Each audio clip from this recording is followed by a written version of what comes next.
Welcome to Lesson 4 in Making It Meaningful, Transition Assessment for Students who are Deaf and Low Functioning, sponsored by Northern Illinois University and the Texas Education Institute Agency and myself, Professor Greg Long.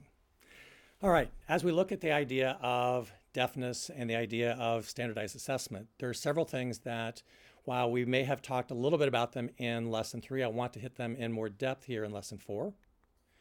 When we talk about standardized assessment, I want to show you an example here of when we talk about presentation, how it matters. So if I'm signing a presentation, so imagine I'm doing the Wechsler Adult Intelligence Scale, the WAIS. It's the most commonly used intelligence scale in the world. And it has two major components to it. It has components, subtests, if you will, that are nonverbal, and it has ones that are verbal. Now here's the thing. IQ tests are designed to predict performance in school, right? And the verbal scales within an IQ test are the strongest as far as prediction. And the very strongest predictor of academic success in IQ has to do with vocabulary. So now think about this. How do I give a student who is deaf a vocabulary test?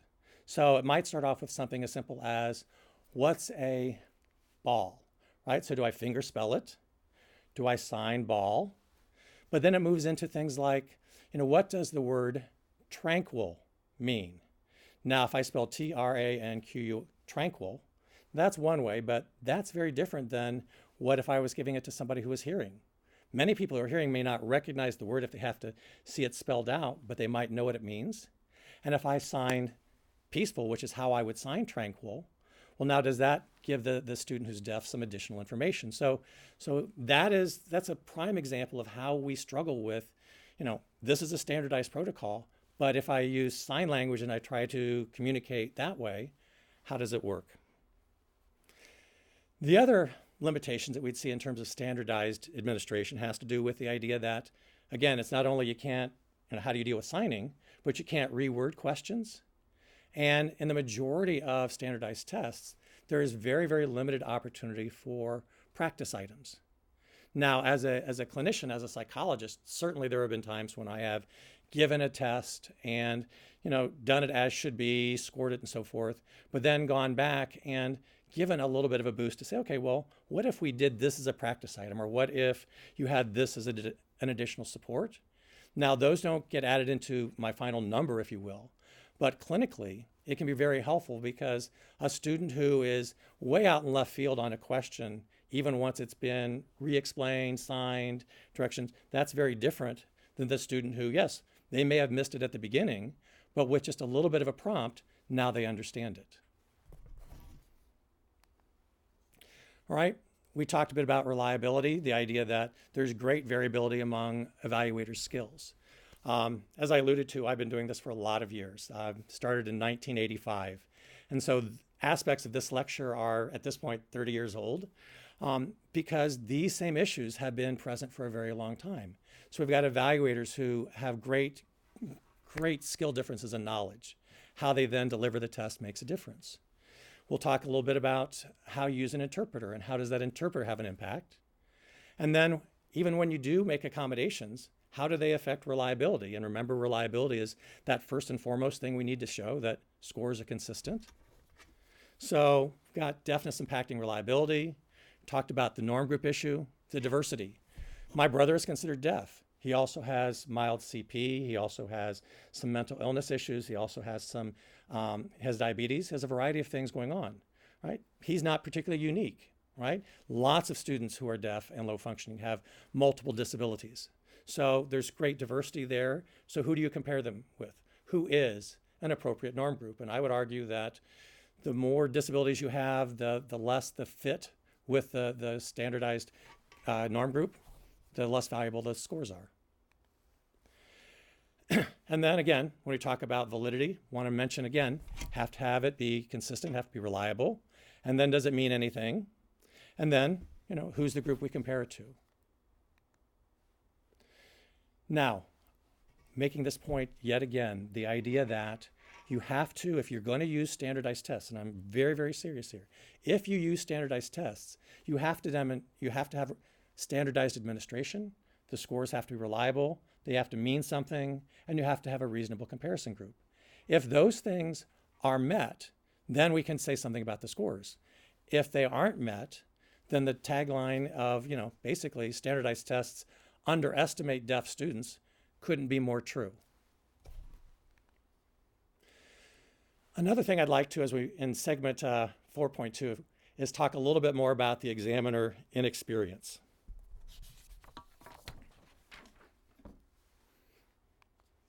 When we talk about examiner issues, as I mentioned, they have minimal experience and training in 30 years of talking about this topic. This is, again, longstanding for me, have made these kinds of lectures and presentations in any number of different settings across the United States. And I will tell you that across all those settings, have found very, very, very few evaluators who know what they're doing with students who are deaf and lower functioning. An evaluator who knows how to deal with somebody who's deaf or how to use an interpreter. That in and of itself is really huge. But when you add on the additional issues associated with being low functioning, very, very few evaluators have that information. So if you don't have experience, you don't have training, a little background information, and just in general too, as I'm mentioning, we're making this videotape as a resource because there are limited resources and supports out there for how best to work with this population. Now, I would encourage for those of you who are teachers or paraprofessionals or who are helping to facilitate an evaluation, the one thing I would certainly say is take an active role with that. So in terms of being a support for an evaluator, understand that depending on the setting, the evaluator may or may not have a lot of resource information.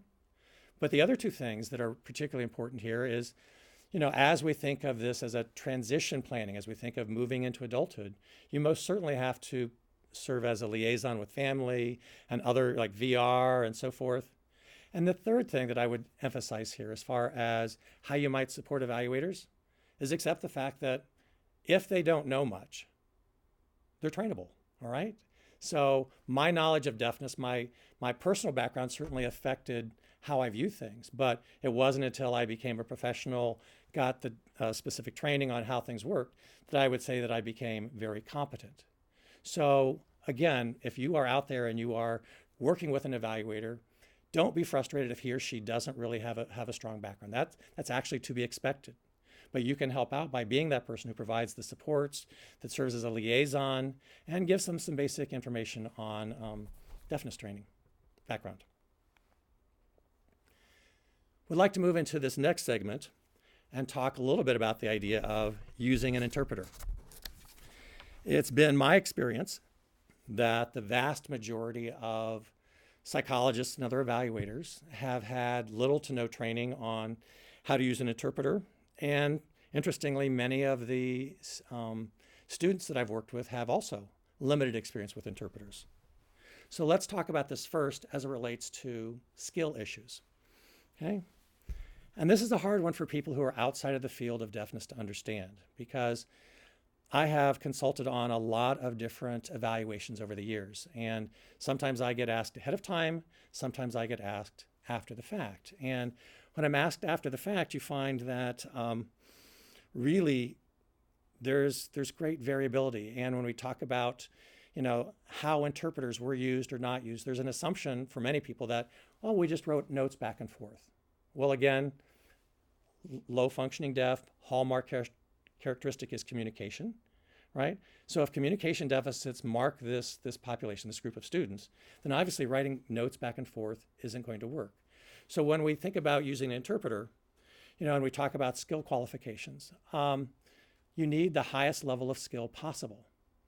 These students may in fact even need what we at least historically refer to as a relay interpreter, depending upon their level of skill, the interpreter's level of signing, the idea that you may actually need not only an interpreter who's there to interpret what the hearing evaluator is saying, but in some cases you have a relay or a deaf interpreter there who reads what the interpreter is signing and then translates it, modifies it into language that is understandable by the deaf student who's low functioning.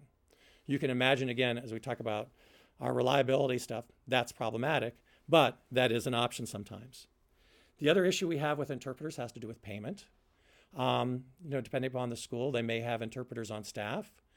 If not, getting an interpreter from an external agency, that can be a very expensive proposition. And in these days of budget crunches, that can be problematic. And then the third thing I would say that's an interpreter issue, and it's for the deaf person's benefit, but it's something if you're not used to it, you don't really understand, is that interpreters have a code of ethics that they have to follow, meaning that there are certain things that they are or are not allowed or supposed to do. And in a typical type of interpreting setting, the interpreter is essentially functioning as kind of a human communication board. He or she is taking what's being said, what's auditorily available in the room, and then putting that into sign language, all right? Now, that being said, they're limited.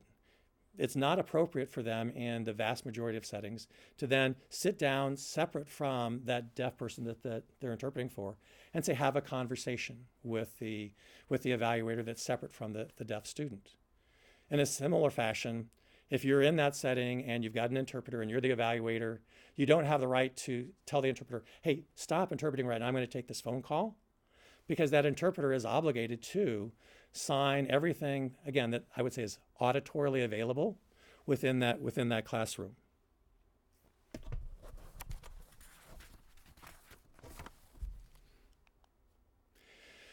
A couple other things as far as using an interpreter.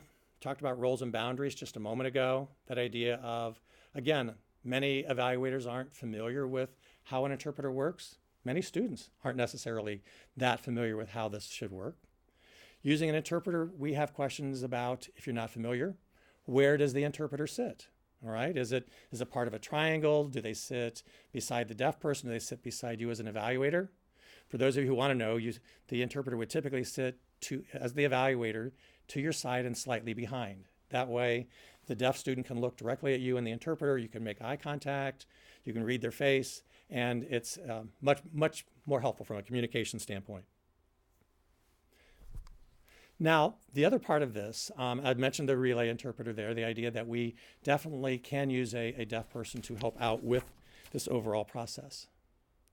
Now, if we think about not only the idea of interpreters as being a new thing or an uncertainty for evaluators, an inexperienced evaluator may also be a little bit taken aback. I mean, if I think of my training as a psychologist, there was never a time when I was taught about how to use an interpreter. My time as an evaluator is I'm working one-to-one with the person, right? So now you bring in this third person and I'm suddenly out of my element. I'm suddenly less comfortable. Who do I look at?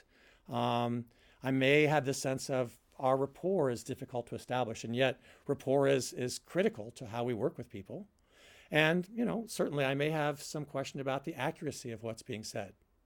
So a lot of inexperienced evaluators, when working with an interpreter, struggle on how to use them most effectively. All right, so as we summarize this particular lesson, not surprisingly, I'm going to make the argument that deafness impacts traditional assessment in many, many ways. And so when you look at scores that have been obtained via standardized testing, have some caution, particularly if you don't know, for example, who gave the test, if you don't know the program that they're from, so forth, have some caution looking at standardized scores.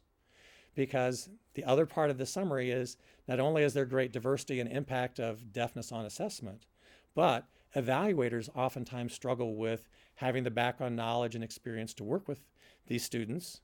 And how does using an interpreter play into this whole package, if you will, of how you conduct standardized, more traditional assessment? So with that, we'll end on this lesson, and we'll move into lesson number 5,